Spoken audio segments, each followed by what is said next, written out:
ايه يا معلم زينب؟ ازيك يا ده منصور؟ كل سنه وانت طيب يا معلم. عامل ايه يا ده منصور؟ يا ولد انا واقف مع طرزان. ايه اللي هو ما تكلمني عادي. مالك يا في ايه يا ولد؟ انت كويس؟ انت مالك في ايه يا ولد؟ مش ناوي تفرحنا وتجيب لنا الواد بقى؟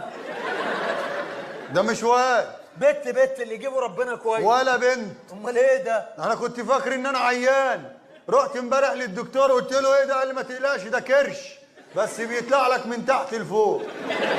اسانسير هو. انا عارف ايه بقى. اللي بيطلع لك من تحت لفوق؟ هو الدكتور قال لي كده ده منصور. هو يا ولد.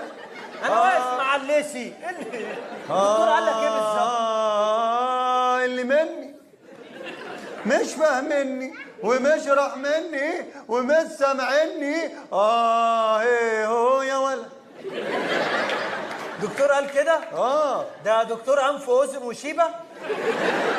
ما تفكرنيش باحمد شيبه بقى يا ولد. ليه؟ عشان كل يوم فاكره. ايوه اهو يعني اهو كل إيه؟ يوم ابص في المرايه واقول لو لعبت يا كرش. اسمعها لك. انت حافظها؟ ايه هو يا ولد.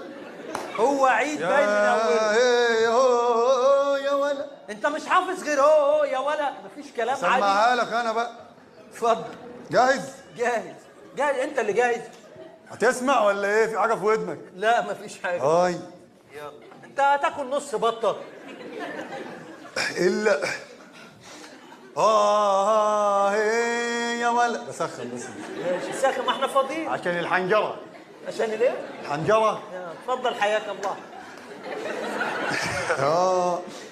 ولو لعبت يا كرش وتبدل الاحوال وطلع لي سكسي باكس على بطني من قدام، لا اروح لاول مزه حلقتنا انا زمان واقول لها شوف العضلات طلعت ورا وقدام. روح لاول مزه انا حلقتنا انا زمان. بيو بيبي بيو بيبي بيو بيو بيبيو بيبي بيو بيو بيبي بيو بيبي بيو. انت موزع يا ايه رأس الموزعين اللي انت بترقصه ده؟ انا مهزأ؟ ايوه. وانت بيو بيبي بيو بي كلمات اغنيه دي؟ ايه يا دي ايه يا ولد. مش هتقول لي